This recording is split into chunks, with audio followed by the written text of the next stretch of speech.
empowering the blind to be excellent, do more, and live with greater success. This show is for you and about you. Welcome to the Delivering Access Podcast. All right, Delivering Access Podcast listeners, we are back for another episode 12, with my friend, Mr. Mac for the Blind himself, John Panarese. John, are you prepared to empower? Hell yeah. All right. The first time we had an expletive on the show. Hey, I'm from New York. What do you want? Hey, man. Absolutely.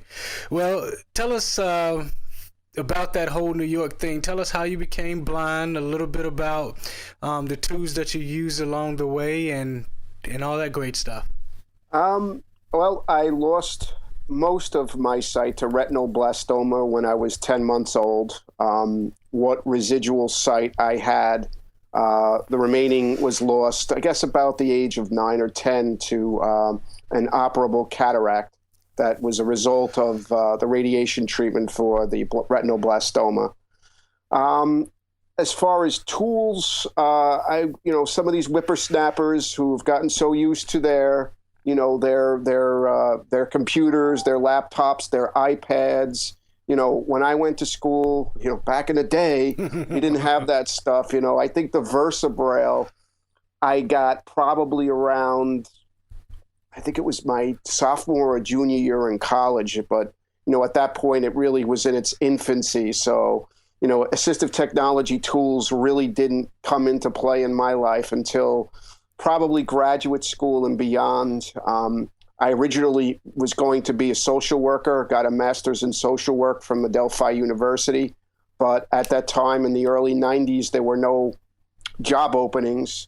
So I sort of fell into the assistive technology market as a vendor, originally selling for an Australian company, for those of you out there who can remember Robotron, Robotron Propriety Limited, from Melbourne, Australia.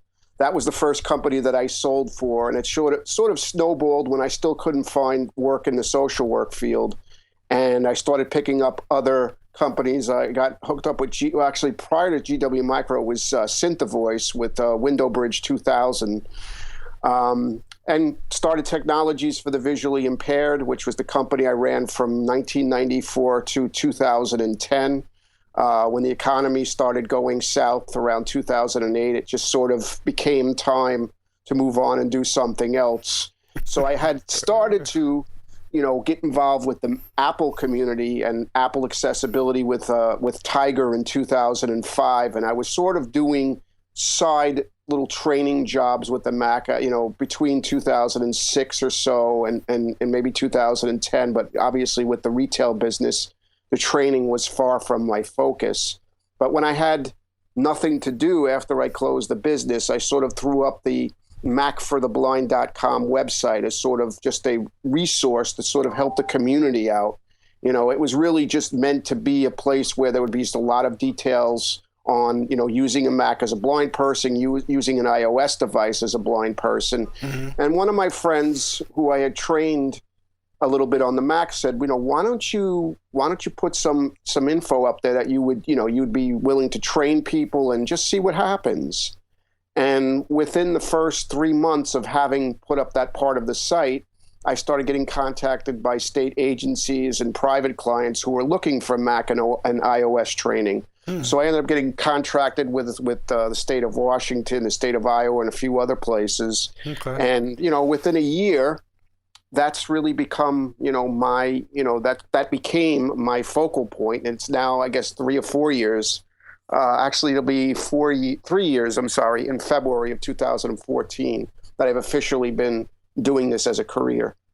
Okay. And you are a New York native, right? Yes. Okay. Yes. Born in Queens, but I've lived out on Long Island my whole life. Gotcha. So there's a couple of things that I want to touch on because you said the economy went south back in the late 2000s, but where is it now with the government shut down? Is it like South Pole South or? It's interesting. I'm waiting to see what's going to happen now because of the fact that I'm owed money from a couple of different states. So I'm really curious to see now if my invoices actually get paid at this point. That would help a little bit to be able to put food on the table, you know? Yeah, absolutely. So we've talked a lot about the Macintosh and Apple and, you know, the whole assistive technology bit. Kind of take us back, you know, in the days of using Tiger. And I know you felt it as I did, where people say, well, you know, Apple is for the geeky folks. It's not for the people who want to, you know, use it in a work environment or use it to start their own company. You know, have you found that has changed that connotation, or is it coming around, or what's your thoughts? It's definitely changing. I think that a lot of the hardcore PC people like to throw that out there just because, you know, some of these people have not touched a Mac since the 90s and OS, you know, 9. So I always find it interesting when they say, oh, you know, kids, it's a toy, kids use it, or it's a computer for old people. It's like they have no idea what they're speaking of. You know, Apple, if you read the material that's out there, don't listen to the nonsense that's being spread through the rumors and, you know, some of the different even blindness organizations and such that kind of, I guess, try to take away the credit from Apple. But I mean, realistically speaking, if you read all the trends, Apple's growth in the enterprise market, particularly over the last 4 or 5 years, has, you know, it's dominating Android as far as tablets go by far, and they're really taking significant bites out of Microsoft's presence. In fact, the Fortune 100 companies all have Macs and iOS devices deployed among employees. So to say that the Mac is not useful in the workplace is probably about 10 or 15 years outdated. And I still don't understand why you get a lot of rehab counselors who use that as an excuse to their clients why they're not going to purchase Macs or iDevices for their clients. Do you think it's just the ignorance of not knowing, or, I mean, what attributes to that? I think it has a lot to do with ignorance. I think some people get stuck in their little mindset, their own little world. They don't want to venture beyond that. I mean, I've come across because I do presentations on Apple accessibility and such, you always run into people who say, I had no idea there was even voiceover in the Mac. You know, so I think it's a combination of a lot of things. There also obviously is, and, you know, the darker side or the political side of things where obviously Apple's free screen reader for the iDevices and for the Mac is sort of taking a big bite out of the, you know, the Windows market, the third-party companies that are making bolt-ons, you know, screen readers for the Windows. Obviously, you know, if people start switching to the Mac, that's definitely going to hurt them. So, you know, you saw a lot of backlash and such, particularly in the beginning when Tiger came out. There was that infamous AFB article written by Jay Leventhal about, you know, how the voiceover was not ready for prime time and all that nonsense, which had so many inaccuracies in it. A lot of us Mac people had a lot of fun with it. Yeah, absolutely. So the screen reading market, you know, it's definitely changed, because I mean, now I couldn't even fathom thinking paying for my computer and then additional $1,200 or $1,000 even for the screen reader to be on. I mean, I've gotten so used to, you know, upgrade the operating system, the screen reader is updated along with it. Do you think that the whole screen reader market landscape is gonna change, or, I mean, can they continue on with their standard models in your opinion?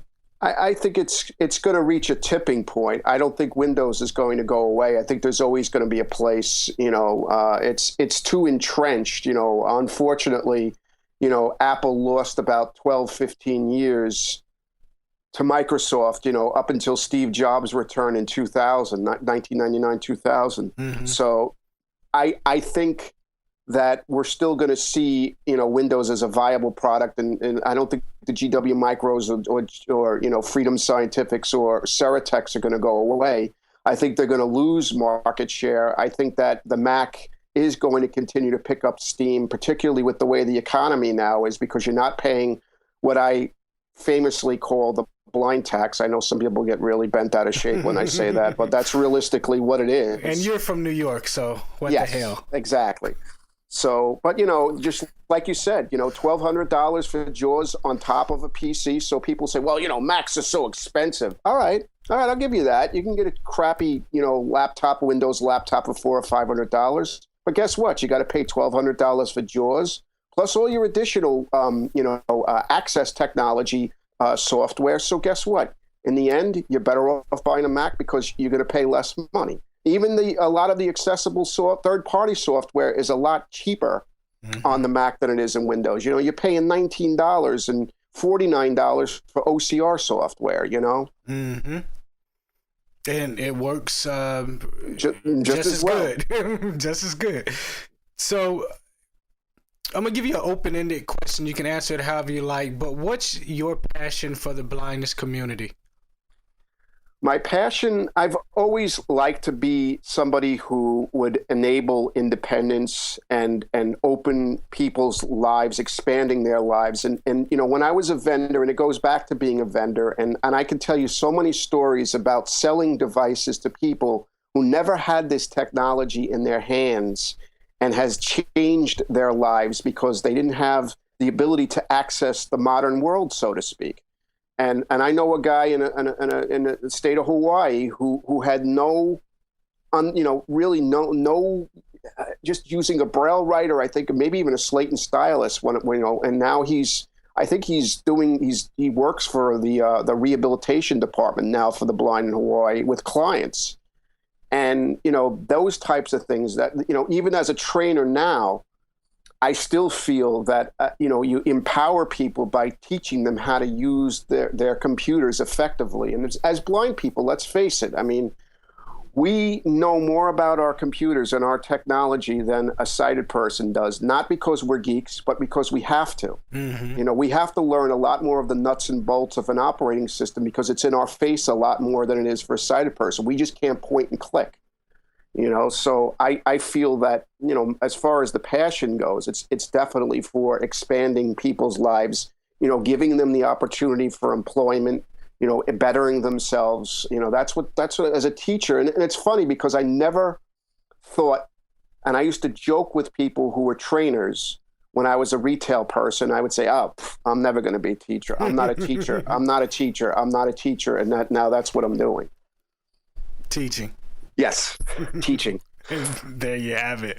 That's wonderful. Now, I know you're a Mac user. I know you're an iOS user. Are there any other mainstream and or assistive technology devices you're using on a daily basis? At this point, I still use I still have a Windows laptop that I use on occasion. Sometimes I get paid some side money to do a little Windows or system access training. Just trying to think device-wise, what I got laying around here. I feel like an Apple geek fanboy because everything in this office. I have an Index Braille embosser. If you want a non-Apple brand, I was using a Victor Reader Stream, the newest one, but unfortunately, the new iOS app for Bard is probably going to make that an obsolete device. Right. I have a Braille note that I really don't touch that often anymore. I used to use that. That used to be one of my best friends, but I really don't need that much anymore. And I do have believe it or not, a Perkins Brailler sitting here on the desk as well. It's a whole museum of devices that are, just being just outdated dust. and collecting dust. Yeah.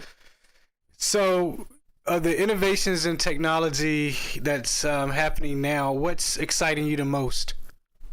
I just think the progression of the iOS devices in particular, just the way these, the iPhone and I'm really curious to see what the iPad 5 is going to be, with the 6. It's going to my guess is a 64-bit processor. You're starting to get these little portable devices that are going to have the same power as the desktops that we were used to. And I'm just excited to see what they do with the, as this technology grows, and how much just the iOS devices impact the accessibility community. I mean, the disability community as a whole, not just blindness, but physical disabilities and everything else. And I just think that it's just going to get better and better for us. And I think that these iDevices are going to grant us such a new angle and approach to independence and self-reliance that we've never had in the past. Yeah, and I could definitely agree with that. And good teaching on those devices, which I know you provide, as well as a host of others, including ourselves, is very important to educate the market that there is an alternative out there at a cost that is on par with, everybody else purchasing the device. So I think there's a lot more wins in using a Apple device than it is losses. Would you agree with that? Absolutely. I mean, if you're going to use something like, some of the other, mobile phones and devices, you're going to have to pay money for screen readers. And, Android, though it's free, is still at least 4 or 5 years behind Apple accessibility. And then even if you do get an Android device, then you're going to be in their really crazy, wacky world, the fractured market that is Android, where nobody knows there's like 7 or 8 active versions of the software. And like, I think only 13% of the devices out there can even run the latest version. So I just think Apple is just a better deal in so many different facets at this point. Yeah. You wouldn't have to be an Apple fanboy, would you? No, not really. No. Just a little bit. Maybe a tiny little bit. Oh, okay. All right. How are you striving to invoke change for the future of blind people? Well, that's just being a trainer, trying to make myself, on the front lines as far as, use the word empower, but it's definitely a very fitting word. Knowledge is power. And when you learn how to use these devices and really be able to use them to their full extent, that makes you a better, well-rounded person. And, when you start to use these devices, it leads to other things. There's the whole halo effect as far as you learn a device like this, and that spreads to you wanting to learn other things. And that makes you more marketable as a blind person for employment. So I see myself as sort of, a foot soldier trying to help people in that regard, giving them that opportunity to do more, and I have a few clients that this is definitely impacting, on a daily basis. Some people who are currently working, it's giving them, a better situation for themselves. And then I have other people who are not employed, but at least this kind of thing is going to give them skills that they can market. I can agree with that. So, John, we've reached my favorite part of the show. The thunder moment. This is where I ask you questions and you come back with quick, rapid responses. Sounds like a plan? You got it. What screen reader is your screen reader of choice? VoiceOver for the Mac. What about iOS? Oh, VoiceOver for iOS too. Got me on that. All right. And is there anything else that's really, truly exciting you about technology proliferation? It's hard to say at the moment. I read a lot of rumors, and I'm sort of leaning towards, because I'm a Braille person. I believe in Braille literacy. I learned Braille when I was 6. So, I've been reading a lot of things about maybe more cost-effective Braille technology. So that's one thing that definitely excites me. Excellent. So what is one thing that you would tell a person that is newly blind that would empower them to do more with understanding their blindness and being able to cope with it? Well, just to take a step back and be patient. Their life is not over. In some ways, their life is just beginning.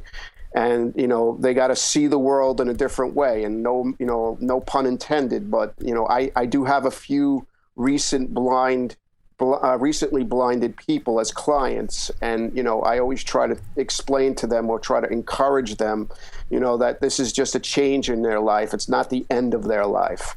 And you just have to find new ways to adapt and new ways to just do the different things. everything you've done in your life, other than the obvious logical, the obvious things like driving and that, but everything else is doable. And it's just, if there's a will, there's a way, I guess, if you want to sum it up. Yeah. Okay, John. Well, great interview. Give us a way that we can reach you, one more parting piece of advice, and then we'll say goodbye. Well, you can reach me through my website at www.macfortheblind.com or by email, john@macfortheblind.com. You can follow me on Twitter, which is just @macfortheblind.